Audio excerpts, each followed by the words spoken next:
Olá, sejam bem-vindos a mais um estudo do livro Voltei, a mais um vídeo que procuramos estudar esta obra que, no meu modo de ver, tem tanto a contribuir para o espírita, para o espiritismo, para o espiritualista, tem tanto a nos mostrar em relação a esta união entre plano físico, plano espiritual e, naturalmente, a compreensão do intercâmbio necessário entre as dimensões. É uma felicidade grandiosa o convite para estarmos aqui, a qual agradeço à TV A Caminho da Luz, ao Centro Espírita Perdão, Amor e Caridade, a todos que do outro lado da telinha têm assistido, têm enviado mensagens tão carinhosas, tão fraternas, com tanto amor nas palavras, tanta docilidade. A minha gratidão a você, que forma comigo este projeto simples, mas carregado de muito amor e de muito carinho. Hoje nós vamos dar continuidade no capítulo 5. O nome do item e o nome do vídeo, Atenções Perturbadoras. Então nós vimos que o pensamento dos encarnados que vinham até ele atrapalhava no seu equilíbrio. Pensamentos conturbados, contrários, tumultuosos, e aquilo gerou um choque energético grande, levando ele a um problema que irmão Andrade e doutor Bezerra ajudaram, como vimos em vídeos anteriores. Imagina o que seria dele sem o amparo de irmão Andrade e de doutor Bezerra. Passaria um apuro ainda maior. Então, um capítulo também que nos fará meditar, refletir, analisar, lembrando que é um livro escrito por um espírito que, quando esteve em sua última existência, foi espírita. Então, ele não é igual ao André Luiz, que conta de experiências, mas sem ter conhecido na sua última existência o espiritismo. Ele não. O Frederico Figner foi espírita, dirigente espírita, trabalhou com a mediunidade, deixou uma obra bonita dentro de algumas casas espíritas no Rio de Janeiro, naquela altura. Então nós estamos falando de um companheiro que pensa como nós pensamos, que agia como nós procuramos agir também, e não um desconhecido da mensagem espírita. Então eu coloco a importância deste livro como sublimada, muito importante a meditação, a reflexão e as conclusões que podemos chegar a partir do momento que ele nos narra, desde o momento que ele foi desligando gradativamente o corpo físico em relação ao corpo espiritual, o momento da morte física, como ele se encontrou no plano espiritual. Então as informações são valiosas. Então nós vamos ver agora atenções perturbadoras. Marta afagou-me a cabeça exausta e pediu-me calma. Esclareceu que as dificuldades eram justas. Muita gente se despede do mundo carnal, sem obstáculos e sem desagradáveis incidentes. Inúmeras almas dormem longuíssimos sonos, outras nada percebem, na inconsciência infantil em que vazam as impressões. Comigo, porém, a situação se modificava. Adestrara a mente para enfrentar a grande transição no campo de serviço ativo, a que me dedicara. Convivera com os problemas do espírito durante muito tempo em esforço diário. Fizera relações extensas entre encarnados e desencarnados, e não poderia evitar que perante o corpo inerte se concentrassem manifestações mentais heterogêneas. Nem todos os pensamentos ali congregados traduziam amor e auxílio fraternais. As opiniões a meu respeito divergiam entre si, formando correntes de força menos simpáticas. Alguns conhecidos me atiravam flores que eu não merecia, ao passo que outros me crivavam de espinhos dilacerantes. Situava-me, pois, num quadro de impressões complexas. Mais uma vez, estamos vendo os bastidores de um velório. Mais uma vez, estamos tendo a oportunidade de analisar como um velório ele é importante para um espírito que recém desencarnou. Se eu tenho algo contra uma pessoa, é preferível eu não ir no seu enterro. Se for para eu ir com pensamentos de revolta, de mágoa, de zombaria, eu não vou contribuir. O materialista, o cético, ele não compreende o que hoje já estamos compreendendo. Nós, os espiritualistas, é uma caridade também se colocar no lugar do outro. Da mesma forma que o nascimento é importantíssimo para o espírito que vem a um novo corpo, o desencarne também é. Haja vista que nas culturas do passado, o cortejo fúnebre sempre foi visto como um ato de adoração. Tirando os escravos, as famílias pobres. Então nós percebemos que ele dizia, olha, eu tinha pessoas ali que gostavam verdadeiramente de mim, emitiam pensamentos de gratidão, até por coisas que não me cabia gratidão, mas eu senti também muito os pensamentos das pessoas que me culpavam. Nós não somos unanimidade, nem eu e nem você que me acompanha. Nós não somos espíritos perfeitos. Então é preferível, se eu tenho algo contra alguém no momento do seu desencarne, é preferível ficar em casa.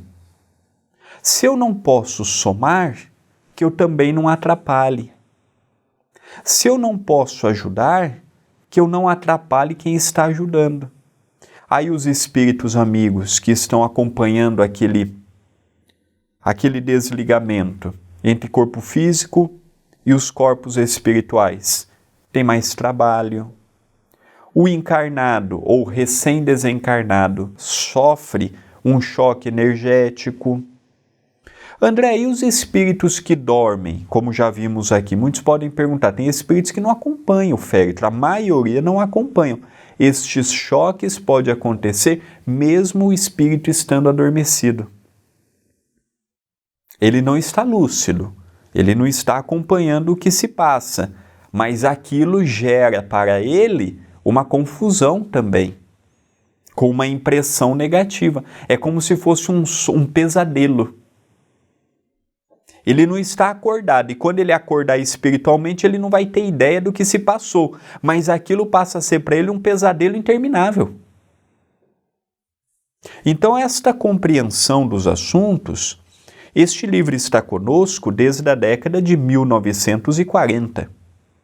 Quantas gerações de espíritas já não leram esta obra? E quão poucos modificaram as atitudes num velório? Eu não posso cobrar de um católico a visão de um espírita. Eu não posso cobrar de um budista, de um ateu, de um protestante, de um muçulmano, de um árabe, cada um com a sua crença. Mas eu tenho que cobrar de mim, na condição de espírita, o que hoje eu já tenho aprendido. Então, temos que ter uma postura caridosa. Ah, André, mas 99,9% não se comportam. Nós temos que ser o 0,1. Nós não temos que nos aliar a quem faz errado. Então, por todo mundo roubar, eu vou roubar também? Eu tenho que ser o diferente. Eu posso estar ali no meu cantinho, no velório, orando, Senhor, abençoe. O julgamento, se ele for uma pessoa boa ou não, se ele vai para um lugar bom ou não, está em tuas mãos. Ajude nesta passagem ao mundo espiritual. Que os bons espíritos que aqui estão trabalhando possa auxiliar neste momento em que estão cortando os laços espirituais. Precisamos de ter uma nova postura, um novo comportamento, um novo posicionamento. São nos pequenos detalhes que o espírita mostra a diferença. Ser espírita não é dar sopa para pobre. Ser espírita não é dar roupa para um morador de rua. Ser espírita não é dar passe no dia de sessão pública. Ser espírita é um complexo de coisas. Dentre elas, o comportamento num velório. André Luiz nos fala disso, Emmanuel nos fala disso, o livro Voltei nos fala disso, outros espíritos por outros médiuns nos falam isto. Então não é uma coisa isolada do Chico, ou do espírito de Frederico Figner, ou irmão Jacó, através do livro Voltei. Até mesmo outras correntes espiritualistas já estudam esta importância de ter uma postura, um pensamento, um comportamento. Eu fiz questão de ter este comentário alongado a respeito deste ponto, porque ele faz uma diferença imensa para o recém-desencarnado. Continua irmão Jacó. As informações procediam da filha querida, em suaves esclarecimentos. Acrescentou que não devia preocupar-me em excesso. A perturbação era passageira. Quando se dispersassem as atenções centralizadas no funeral, respiraria contente. Então a Marta, a filha que há muito tempo já havia retornado para o mundo espiritual, e ao lado de irmão Andrade e de doutor Bezerra estavam dando todo o apoio que ele necessitava, falou, olha pai, é natural, pelo pensamento dos próprios encarnados. Por isso que é importante não cultivar o negativismo. Pensemos que todos nós somos um campo energético e eu emito energia conforme o que eu desejo.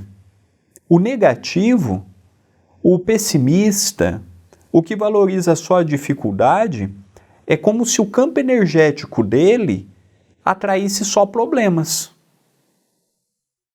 Então, o que ele está falando? Pai, neste campo energético coletivo, que não envolve só o Senhor, é natural que se perturbe. É natural que o médium se perturbe quando vai a um lugar que tem muitas pessoas. É natural que uma pessoa que tem uma sensibilidade aflorada sinta o que outros não sentem. Nossa, está um cheiro de álcool e não tem ninguém bebendo. Nossa, está um cheiro de determinada coisa que ali era impossível parecer aquele cheiro, mas a pessoa, pela sensibilidade que possui, ela capta esta sensação. Então nós temos que entender que o nosso pensamento, ao nosso lado, nós estamos trocando energia, primeiro conosco mesmo, depois para com os espíritos que nos acompanham. Por isso que o Dr. Adroaldo, outro dia, num trabalho mediúnico, o Dr. Adroaldo é o benfeitor espiritual do Centro Espírita Perdão, Amor e Caridade. Adroaldo Modesto Gil. Ele disse assim, olha, muitos de vocês, trabalhadores do centro, pedem a nossa ajuda. E ele colocou no plural que é a ajuda dos espíritos e não apenas dele. E quando nos propomos a ir até a casa de vocês, na maioria das vezes nós não conseguimos adentrar. É tanta briga, é tanto pensamento de política, de desgraça, de dificuldade, é tanta problemática que poderiam ser evitadas que ali nós não conseguimos entrar. E aí chega na outra semana, retornam para a casa espírita e perguntam assim, espíritos, cadê vocês? Pedi ajuda e não me ajudaram, precisei de orientação e não obtive. Cadê vocês? Aí ele orientou, a culpa não é dos espíritos, A culpa é dos encarnados que não filtram o que fala, o que pensa, o que deseja. Como é que nós vamos ajudar quem não quer ajuda? Eu quero ajuda, mas é como assim? Nós, os encarnados, na maioria das vezes, queremos que os espíritos façam o papel de um faxineiro. Olha, entra aqui em casa, tira os espíritos como se fosse sujeira. Tira a sujeira, limpa os móveis, cuida daqui e me deixa a casa um brinco, limpinha. Os espíritos não fazem esse papel. Esse papel cabe a nós. Os espíritos vão manter a paz quando eu começar a ter a paz.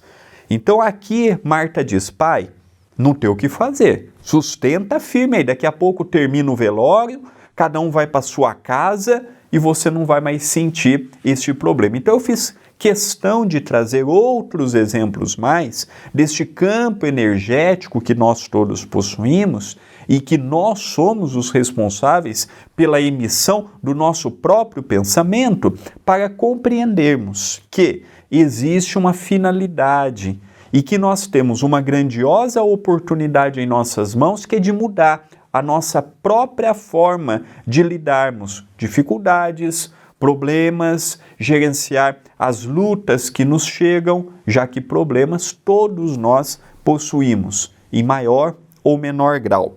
Continua o espírito amigo. Contrafeito, registrei as explicações meditando no ensinamento que recebia. Espírito não muda porque morreu. Então, às vezes a gente tem aquela ideia, não é? O pai é impaciente, quando ele morrer vai se tornar uma pessoa com paciência. Não. O impaciente aqui continua impaciente no além-túmulo. O fofoqueiro daqui continua fofoqueiro no além-túmulo. O maldoso aqui continua maldoso do outro lado. Morte não muda ninguém. Então, eu estava descontente, como se eu tivesse encarnado. Nós temos aquela ideia de que, morreu, os problemas se livraram. Não. É uma passagem de uma dimensão para outra. Esse é o grande equívoco do suicida. Quantos suicidas não falam assim, eu estou com conta, minha mulher me abandonou, minha mulher me traiu, ou meu marido me traiu, eu vou encontrar no suicídio a solução para os meus problemas. Não. Além dele não acertar os problemas dele, ele vai chegar no mundo espiritual da pior forma, que é saindo pela porta de trás. Então nós percebemos que os problemas que temos aqui, se eu não gerenciar aqui, eu vou ter que gerenciar do outro lado. A morte não é a solução dos problemas. Nunca foi e não será. Eu sou a continuidade. É verdade, se eu for para uma região como o nosso lar, eu vou ter mais paz, mais serenidade, as pessoas no meu entorno vibrarão amor. Agora, se eu for para uma região, como André Luiz descreve no início de Nosso Lar, umbral denso, as dificuldades serão maiores. Para onde eu vou após a morte? Eu mesmo venho construindo o meu próprio dia do amanhã. O meu próprio dia do amanhã, ele não está ligado se eu sou uma pessoa que tem uma crença religiosa ou não. Ele está ligado a como eu utilizo as ferramentas que eu tenho no meu dia a dia. Independente da minha crença religiosa, eu sou uma pessoa justa. Independente da minha religião, eu sou uma pessoa que se coloca e procura ser proativa no meio em que vive, ou que é sempre para si e nada para o outro. Já consigo ver que as pessoas que precisam da minha atenção não é apenas a minha esposa, o meu marido, os meus filhos, e que eu faço parte da família universal, e que eu posso ajudar um morador de rua, eu posso ajudar uma família carente que precisa de um remédio e não tem dinheiro, eu posso ajudar com uma cesta básica, como eu posso levar uma palavra, uma informação àquele que está desalentado. Então, como é que vai ser o meu amanhã? O que eu faço hoje. Nem mais, nem menos. Eu quero um futuro glorioso. Faça do seu dia ele glorioso. Eu quero no futuro colher coisas boas. Eu não vejo a hora de ser feliz. Já comece a felicidade por agora. Então ele continuou com aquela maneira dele ser do outro lado. Isso é importante de nós realçarmos para não imaginarmos que a morte é um processo de santificação. Não é e não será. A morte é uma continuidade natural do que somos e de nossas conquistas. Continua. A vida real para mim agora era do espírito, a que recomeçava com a extinção da carcaça física. Que desejo experimentei de materializar-me diante de todos, rogando a esmola da oração sincera. Como suspirei pela concessão de uma oportunidade de solicitar desculpas pelas minhas fraquezas. Se os amigos presentes me esquecessem os erros humanos e me auxiliassem com a prece, naturalmente o equilíbrio me beneficiaria imediatamente. Vigorosos recursos me sustentariam o coração, mas era tarde para ensinar atitudes íntimas de caridade e perdão. Quando Jesus esteve conosco, um dos poucos momentos que Jesus pediu pressa foi para que reconciliássemos com os nossos adversários. Se nós temos alguém para pedir perdão ou para perdoar, se nós temos alguém para procurar, olha, vamos aparar as arestas, vamos deixar de lado as brigas, não vamos levar adiante o problema não, vamos acalmar o coração, faça agora. Então aqui ele está dizendo, vendo o pensamento dos encarnados, auscultando os desejos que me eram destinados, eu percebo hoje que muitas eu poderia ter evitado. Muitas eu poderia ter evitado. Então eu percebo claramente que o dia a dia nosso, hoje mais corrido do que anteriormente, hoje o dia voando, os dias, as semanas, os anos galopando um sobre o outro, mas eu percebo que esta atenção que ele pede, ao ponto dele falar assim, eu gostaria de materializar, eu gostaria de me fazer presente, em que as pessoas pudessem me ver, me ouvir, e eu pediria desculpas pelas minhas faltas. Será que eu preciso desencarnar, sentir o que ele sentiu, para recompor com aquele familiar difícil? Não chegou o momento de nós guardarmos um pouco o orgulho, guardarmos um pouco a vaidade, guardarmos um pouco o egoísmo e falarmos assim, olha, eu errei, mas eu quero corrigir. Eu pisei na bola, mas eu quero modificar.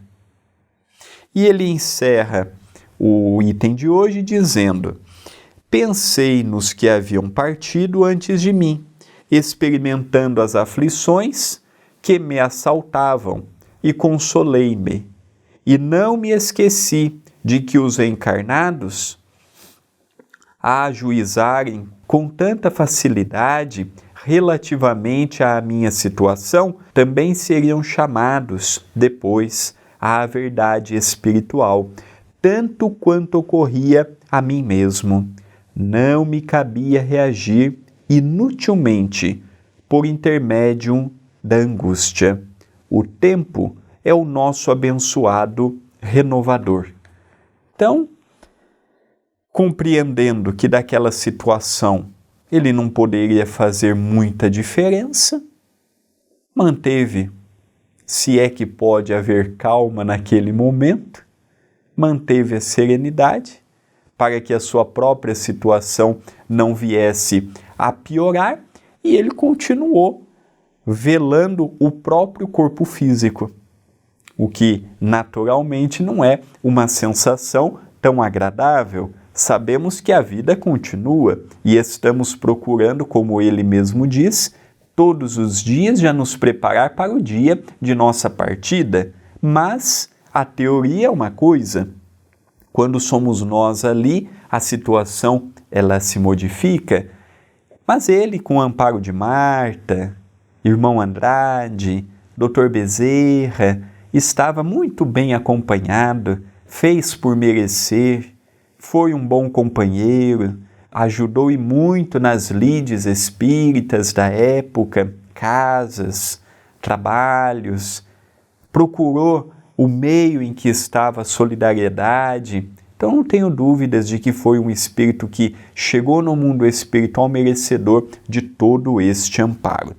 Vamos terminando este vídeo, a qual agradeço a sua participação e peço a sua interação. Gostei, é muito importante para o vídeo, para o canal. Deixe um comentário aqui, o que achou do estudo, se tem alguma opinião, se tem alguma participação, ou simplesmente um bom dia, boa tarde, boa noite, a cidade de onde está me acompanhando. Peço para que compartilhe, é muito importante que chegue a mais e mais corações o nosso estudo. Ele é muito simples, mas ele poderá também ajudar a outros corações. E se inscreva no canal da TV, fazendo com que ela chegue a mais corações. Votos de muita paz e até o próximo vídeo.